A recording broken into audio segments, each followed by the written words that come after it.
Yes, within just 8 seconds of looking at photos online, a buyer has already made a decision in whether they're interested in a home or not. Attention spans are short nowadays, and home buyers are no exception. That's why stylish staging is critical in getting top dollar for your home. I'm Alicia Brown with the Chatman Group at Keller Williams Realty, and in today's video, I'm going to give you 4 impressive and easy tips to have buyers stick around and view more. Tip 1, great lighting is everything. Great lighting can mean the difference between your home feeling like a warm and cozy retreat or a cold and musty warehouse.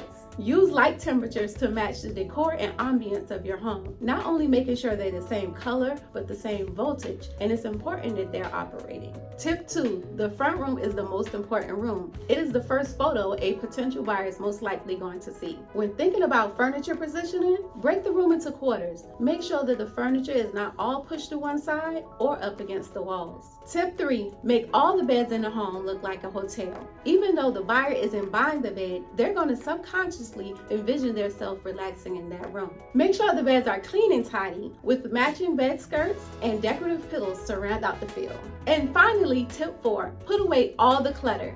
This includes practically everything on the kitchen counters. Even photos should feel neat and composed, as if they were made specially for that space. Your clutter gives a sense of claustrophobia, so make sure everything is put away for a clean, wide open space.